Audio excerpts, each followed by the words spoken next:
सो hey guys, कैसे हैं आप सब। इस वीडियो में हम बात करने वाले हैं कि आप रीजर पे पेमेंट गेटवे कैसे बना सकते हैं। सो गाइस, रीजर पे के पास काफ़ी सारे फीचर्स हैं और रीजर पे एक्स भी इसी का है। ठीक है। तो रीजर पे के अंदर काफ़ी सारे वेरिएंट हैं, काफ़ी सारे ऑप्शंस हैं। ठीक है। उसके बाद ये बैंकिंग्स प्रोवाइड करता है जिसमें रीजर पे एक्स आता है। ठीक है। और रीजर पे एक्स में जो है पे आउट आप कर सकते हो, पे आउट लिंक के थ्रू पे आउट कर सकते हो। अगर आपको लाइव डेमो देखना है तो आप डेमो भी यहाँ पे देख सकते हो। तो हम जो अभी बताने वाले हैं वो रीजर पे के बारे में बताने, यानी आप पेमेंट आप कैसे एक्सेप्ट कर सकते हो। एंड इसी का जो वर्जन है दूसरा वो है रीजर पे एक्स। रीजर पे एक्स पे आउट के लिए यूज़ होता है। मतलब कि आप अपने वेंडर्स को या आप अपने एम्प्लॉय को या कोई कॉन्ट्रैक्टर है उसको आप पे आउट दे सकते हो एनईएफटी, आरटीजीएस, आईएमपीएस, यूपीआई में। तो रेजर पे एक्स, ठीक है, उसके लिए है जो पे आउट करना चाहता है। लेकिन अगर आप पेमेंट रिसीव करना चाहते हो UPI, QR, debit card, net banking से, तो आपको रेजर पे की ज़रूरत है। ठीक है। तो रेजर पे में आपको काफ़ी सारे ऑप्शंस मिल जाएंगे। ठीक है। और रेजर पे में आपको जो है प्राइसिंग क्या मिलेगा, तो रेजर पे का डिफ़ॉल्ट जो प्राइसिंग है वो 2% है। 2% प्लस जीएसटी। ठीक है, यानी 2.2 2.3 तक आएगा। Start accepting payments at just 2%। ठीक है। तो 2% किस किस में चार्जेस है। और देखो यहाँ पे एम एक्स कार्ड हो गया, जैसे कि वो इंटरनेशनल एम एक्स कार्ड, उसका 3.5% ये चार्ज करते हैं। ठीक है। उसके बाद RuPay debit cards and UPI transaction पे 0.4 एंड 0.9 चार्ज करते हैं। ठीक है। और भी जो है, अगर आपका प्राइसिंग थोड़ा कम चाहिए तो आप डायरेक्ट कांटेक्ट कर सकते हो कांटेक्ट सेल्स टीम से। ठीक है। तो नेगोशिएशन कर सकते हो अगर आपका वॉल्यूम ज़्यादा है। ठीक है। उसके बाद आपको यहाँ पे पेमेंट मेथड में क्या क्या मिल जाएगा, debit card and credit card में ये सारे जो है कार्ड्स एक्सेप्टेड है। यूपीआई में 51 प्लस यूपीआई एक्सेप्टेड है। ईएमआई, नेट बैंकिंग, वैलेट्स यहाँ पे प्रोवाइड किए जाते हैं, पे लेटर भी है। तो ये सारे ऑप्शन है। ठीक है। और आप यहाँ पे payment link, payment button, invoices, payment page, ये सब भी बना सकते हो। राइट। और उसके बाद ये रेजर पे एक्स जो है ये तो अलग ही है। ठीक है। आपके ज़रूरत नहीं है, आपको ज़रूरत है रेजर पे आपको, क्योंकि सिर्फ पेमेंट एक्सेप्ट करना है। ओके।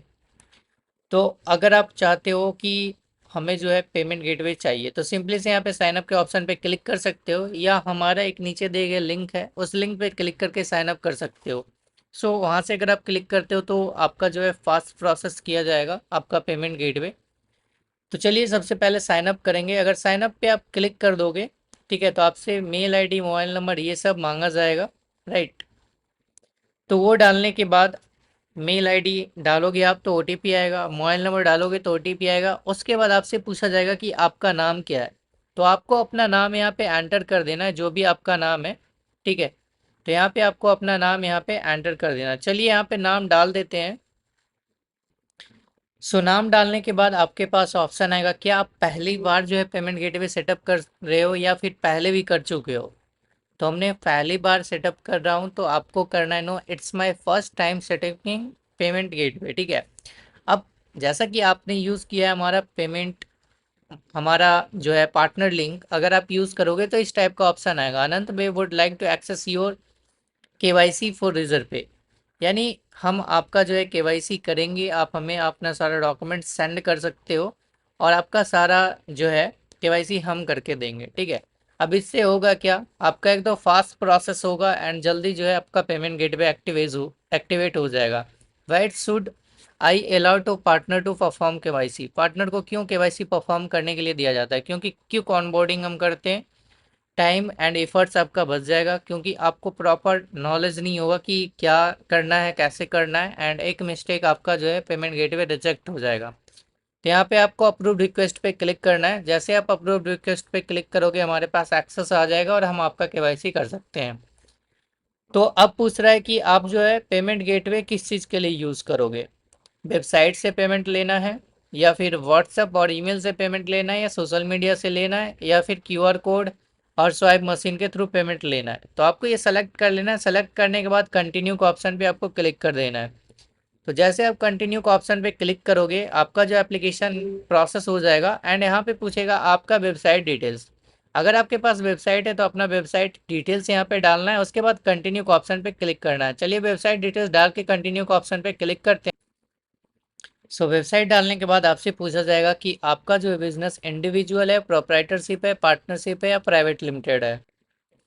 सो आपको यहाँ पे जो है जो भी आपका ऑप्शन है वो आपको सेलेक्ट कर लेना है। ठीक है, अगर आपका प्राइवेट लिमिटेड है तो आपको प्राइवेट लिमिटेड सेलेक्ट करना है एंड कंटिन्यू का ऑप्शन पे क्लिक कर देना है। सो उसके बाद आपसे पूछा जाएगा आपका बिजनेस नेम। ठीक है, आपका कंपनी का पैन कार्ड क्या है, आप पैन कार्ड डालोगे। ठीक है, तो यहाँ पे पूछ रहा है what is your business pan number. तो जैसे आप बिजनेस पैन नंबर डालोगे बिजनेस नेम यहाँ पे ऑटोमेटिकली फेच कर लेगा। तो चलिए यहाँ पे बिजनेस पैन नंबर डाल के कंटिन्यू का ऑप्शन पे क्लिक करते हैं। बिजनेस पैन नंबर डालने के बाद आपसे पूछा जाएगा कि आपका पैन कार्ड क्या है, यानी अगर प्राइवेट लिमिटेड या पार्टनरशिप या एलएलपी है तो आपके दो पार्टनर्स होते हैं, लाइक दो डायरेक्टर होते हैं, तो उसमें से एक का पैन कार्ड आपको यहाँ पे डालना है और उसी का आधार कार्ड डालना है। ठीक है, तो चलिए उसका पैन कार्ड डाल के कंटिन्यू का ऑप्शन पे क्लिक करते हैं। सो उसके बाद पूछेगा आपसे कि आप अपना ब्रांड नेम क्या रखना चाहते हो, यानी कंपनी का नाम क्या रखना चाहते हो। प्राइवेट लिमिटेड में हो सकता है कोई भी नाम हो, वो आपका बिजनेस नाम है। आप ब्रांड नेम कुछ और भी रख सकते हो। ठीक है, ब्रांड नेम कुछ भी आप डाल सकते हो, तो आप डाल के कंटिन्यू का ऑप्शन पे क्लिक कर सकते हो। चलिए कंटिन्यू कर लेते हैं। सो यहाँ पे आप आ जाओगे और यहाँ पे आपको सारा ये प्रोसेस कंप्लीट करना है। अभी तक जो आपने डाला था वो बेसिक डिटेल था, अभी आपको डालना है बिजनेस कैटेगरी। तो बिजनेस कैटेगरी ऑटो फेच कर लेगा अगर आपका वेबसाइट लगा हुआ है तो यस दिस करेक्ट पे क्लिक करना है और आपको सेलेक्ट कर लेना है आप क्या क्या ऑफर करते हो। उसके बाद कंटिन्यू का ऑप्शन पे आपको क्लिक कर देना है। उसके बाद डन के ऑप्शन पे क्लिक करना है। उसके बाद जो है दो स्टेप कंप्लीट हो चुका है, तो अभी आप जीएसटी डाल सकते हो या फिर बिजनेस पॉलिसी क्रिएट कर सकते हो। ठीक है, या फिर बिजनेस एड्रेस यहाँ पे डाल सकते हो। अगर आपके पास जीएसटी ऑलरेडी है तो बिजनेस एड्रेस ऑटोमेटिक फिल हो जाएगा, सबसे पहले आपको जीएसटी यहाँ पे डालना है। ठीक है, तो हमने यहाँ पे क्लिक कर दिया है। तो जैसा कि ये प्राइवेट लिमिटेड कंपनी है तो पहले आपको जो है सीआईएन नंबर डालना है, फिर जीएसटी नंबर डालना है। जीएसटी नंबर ऑटोमेटिक ले लेगा, यहाँ पे ऑप्शन आ रहा है, यानी जीएसटी इसका ऑलरेडी है। तो चलिए सीआईएन नंबर जीएसटी डाल करके डन पे क्लिक करते हैं। सो अगर आपके पास जीएसटी रहेगा तो ये ऑलरेडी फेच कर लेगा। अगर जीएसटी है तो एड्रेस ऑलरेडी फेच करेगा। This address has been fetched using your GST, you can edit it before confirming. तो जीएसटी से ये सारे एड्रेस आ जाएंगे, अगर ये सही है तो आपको कंफर्म कर लेना है, डन पे आपको सिंपली से क्लिक करना है। इसके बाद हम जो है बिजनेस डॉक्यूमेंट्स अपलोड करेंगे। ठीक है, सबसे पहले कंपनी का पैन कार्ड अपलोड करेंगे, उसके बाद सीओआई मतलब सर्टिफिकेट ऑफ इनकॉर्पोरेशन अपलोड करेंगे। ठीक है, तो चलिए दोनों पिक्चर यहाँ पे पीडीएफ में अपलोड करते हैं और कंटिन्यू का ऑप्शन पे क्लिक करते हैं। उसके बाद आपको जो है बिजनेस पॉलिसी पे क्लिक करना है। बिजनेस पॉलिसी में क्लिक करके सिर्फ डन पे क्लिक करना है। ठीक है, और कुछ नहीं होता है। उसके बाद आपको बैंक डिटेल्स डालना है और आइडेंटिटी प्रूफ। ठीक है, तो आइडेंटिटी प्रूफ जो है आप आधार कार्ड ओटीपी के थ्रू ही वेरीफाई करें, अगर नहीं है तब आपको मैनुअली अपलोड करना है। ठीक है, तो चलिए यहाँ पे आधार के थ्रू ओटीपी का कंप्लीट करते हैं। आधार नंबर डालते हैं, ओटीपी डालते हैं। ठीक है, यहाँ पे आधार डिटेल्स भी हमने यहाँ पे फिलअप कर लिया। अब लास्ट जो बचा है आपके पास वो है बैंक डिटेल्स। तो चलिए बैंक डिटेल्स भी यहाँ पे फिलअप करके सबमिट केवाईसी पे क्लिक करते हैं। नाउ सारे एप्लीकेशन यहाँ पे फिलअप हो चुके हैं, अब बस आपको यहाँ पे सबमिट के ऑप्शन पे क्लिक करना है। तो चलिए सबमिट के ऑप्शन पे हम क्लिक कर लेते हैं और जैसे सबमिट के ऑप्शन पे आप क्लिक करोगे आपका जो है प्रोसेस कंप्लीट हो जाएगा एंड रिव्यू में जाएगा एंड 2 से 3 दिन लगेंगे रिव्यू में। रिव्यू कंप्लीट होने के बाद आप पेमेंट गेटवे को यूज़ कर पाओगे। इन केस ऑफ आपका पेमेंट गेटवे एक्टिवेट हो जाता है, ठीक है, तो आप जो है 24 आवर्स वेट कर लीजिएगा ताकि सारा API and UPI QR code आराम से वर्क कर सके, क्योंकि फंक्शनल होने में आपके अकाउंट पे सब चीज़ लाइव होने में 24 आवर्स लगता है। ठीक है, देख सकते हैं आप यहाँ पे your KYC is under review हो चुका है और जैसे ही ये कंप्लीट हो जाएगा तो जो है आप लाइव एक्सेस कर पाओगे, लाइव आप पेमेंट ले पाओगे। ठीक है,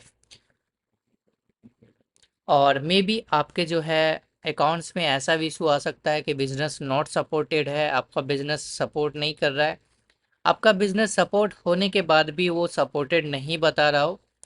कोई इशू आ रहा हो तो आप मुझसे कांटेक्ट कर सकते हैं, क्योंकि ऐसे इशू आते रहते हैं। ठीक है। सो गाइस, हमारा वेबसाइट है anandplus.com, आप यहाँ पे विजिट कर सकते हो और जो है आप मुझसे कांटेक्ट कर सकते हो डायरेक्टली व्हाट्सएप पे, या फिर आप कॉल भी कर सकते हो। हमारा यही नंबर है, आप इस नंबर पे कांटेक्ट कर सकते हो। सो मिलते हैं गाइस नेक्स्ट वीडियो में। इस वीडियो में इतना ही बिजनेस। अगर ये वीडियो अच्छा लगा हो तो लाइक शेयर एंड सब्सक्राइब कर लेना।